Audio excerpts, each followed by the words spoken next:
بسم اللہ الرحمن الرحیم۔ معزز خواتین حضرات، السلام علیکم ورحمۃ اللہ وبرکاتہ۔ اپنی عزت کی حفاظت کے لیے مجھے آپ سب کو رب کائنات نے بہترین تعلیمات اور بہترین راستے بتائے ہیں۔ اب اگر کوئی بد نصیب انسان رب کائنات کی تعلیمات کو نظر انداز کر کے حلال کی بجائے حرام راہ اختیار کرے تو اس کے بارے میں اللہ تعالیٰ نے کیا ارشاد فرمایا ہے، یہ ہے ہمارے آج کے قرآن مجید کے سبق کا موضوع۔ معمول کے مطابق سب سے پہلے آیت مبارکہ کی تلاوت اللہ رب العزت ارشاد فرماتے ہیں، فمن ابتغى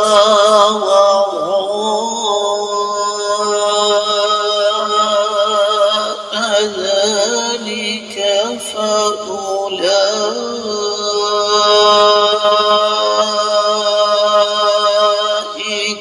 هم العادون. فمن ابتغى وراء ذلك فأولئك هم العادون. معزز خواتین و حضرات، اللہ مالک العلم رب ذو الجلال والاکرام کی پاکیزہ کتاب قرآن مجید کا پارہ ہے 18، سورہ مبارکہ کا نام المؤمنون اور آیت مبارکہ ہے 7ویں۔ معمول کے مطابق سب سے پہلے آیت مبارکہ کا ترجمہ، لیکن اس سے قبل میں آپ کی خدمت میں یہ بات عرض کر دوں کہ اس آیت مبارکہ کا تعلق پچھلی آیات مبارکات کے ساتھ بہت گہرا ہے۔ آپ کو پتہ ہونا چاہیے کہ رب کائنات نے پچھلی آیات مبارکات میں کیا ارشاد فرمایا۔ رب کائنات فرماتے ہیں کہ ایمان والوں کی صفات میں سے ایک یہ ہے کہ وہ اپنی شرمگاہوں کی حفاظت کرتے ہیں، لیکن بیویوں اور لونڈیوں کے لیے ان پر یہ پابندی نہیں ہے۔ پھر فرمایا فمن، پس جو ابتغا تلاش کرے، وراء علاوہ ذالک اس کی، فاولئک پس وہی لوگ، ہم وہی ہیں، العادون تجاوز کرنے والے۔ با محاورہ ترجمہ سماعت فرمائیے گا۔ اور جو اس کے علاوہ کوئی اور راستہ تلاش کرے تو ایسے لوگ حد سے تجاوز کرنے والے ہیں۔ معزز خواتین و حضرات، امام ابن کثیر رحمۃ اللہ علیہ نے اس حوالے سے جو کچھ بیان فرمایا اس کا خلاصہ میں آپ کے سامنے رکھوں گا، کیونکہ امام صاحب رحمہ اللہ بسا اوقات بات کو طوالت کی طرف لے جاتے ہیں، تو فرماتے ہیں کہ رب کائنات نے دراصل اس آیت مبارکہ کے ذریعے ہمیں یہ سمجھایا ہے کہ حقیقی اللہ والے، ان کا مزاج کیا ہے، ان کا وتیرہ کیا ہے،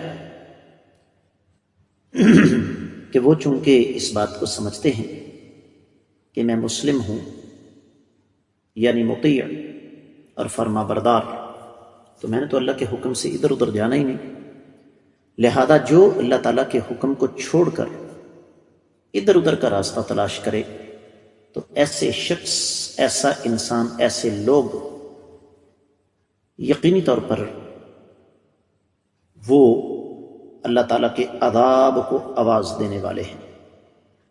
یہی وجہ ہے جب ہم دیگر کتب تفسیر کا جائزہ لیتے ہیں تو امام ابن جریر ماضی قریب کی دو شخصیات، امام سعدی اور امام شنقیطی، انہوں نے یہ بیان فرمایا ہے کہ فمن التمس التمتع بفرجه فيما سوى زوجته وامته فاولئك هم المعتدون حدود اللہ. بڑے قیمتی الفاظ ہیں کہ جو اپنی جنسی خواہش کو پورا کرنے کے لیے اپنی بیوی اور لونڈی کے علاوہ کسی اور طرف جائے تو ایسا بندہ اللہ کی حدود سے تجاوز کرنے والا ہے. جن چیزوں کو اللہ تعالیٰ نے حرام قرار دیا ایسا بد نصیب اس طرف جانے والا ہے. اور اس حوالے سے پھر مفسرین کرام نے لکھا کہ اس میں بہت ساری چیزیں آ جاتی ہیں، جیسے کہ نکاح متع ہے، نکاح حلالہ ہے، مشتزنی ہے، لواطت ہے، جانوروں کے ساتھ بدفعلی ہے، یا کسی بھی اور طریقے سے اپنی قوت مردمی یا اپنی جنسی خواہش کو پورا کرنا ہے. معزز خواتین و حضرات،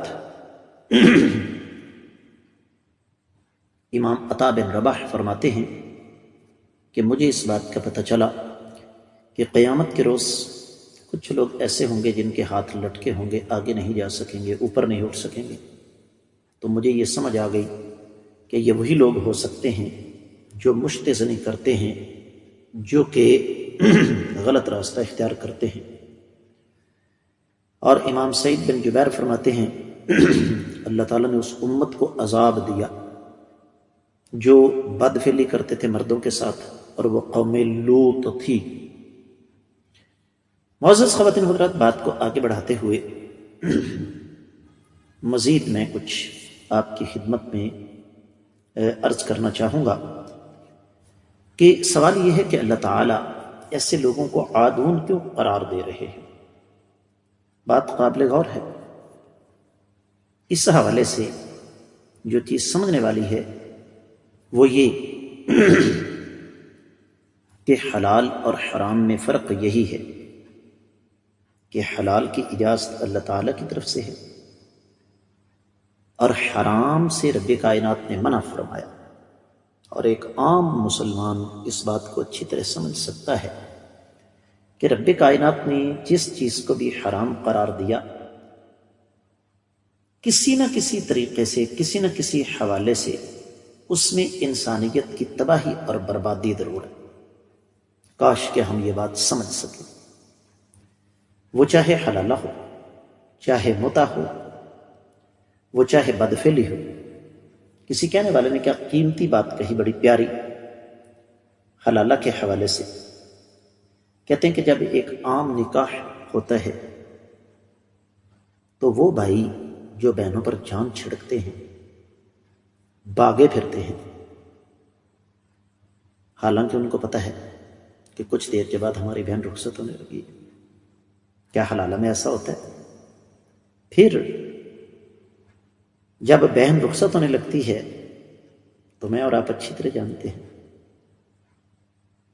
کہ ہمارے زبان میں یہ کہا جاتا ہے، پنجابی میں، کہ جب بیٹی گھر سے رخصت ہونے لگتی ہے تو چاروں دیواریں گھر کی کانپ اٹھتی ہیں. اور یہ بات یقیناً قابل غور ہے. کیا نکاح حلالہ میں ایسا ہوتا ہے؟ پھر داماد کی عزت، اس کا احترام، کیا حلالہ میں یہ چیز موجود ہوتی ہے؟ بالکل اسی طرح متع کی طرف آ جائیں. جز وقتی نکاح، اس پر ذرا غور کریں. انسانیت کے دامن پر بدترین داغ، اور بدفعلی کی تو بات ہی چھوڑ دیں.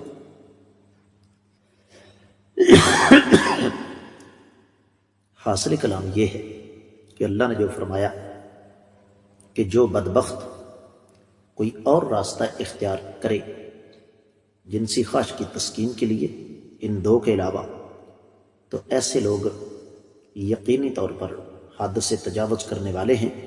اور جو حد سے تجاوز کرے وہ دنیا اور آخرت میں ذلت اور رسوائی اس کا مقدر ہے. اگر غور کیا جائے تو ہماری زندگی کا دائرہ بدلنے کے لیے یہ آیت مبارکہ کافی ہے. میں امید کرتا ہوں کہ آپ کو انشاءاللہ اس کی اچھی طرح سمجھ آ گئی ہوگی. ان الفاظ کے ساتھ ہی میں آپ لوگوں سے اجازت چاہوں گا۔ السلام علیکم ورحمۃ اللہ وبرکاتہ۔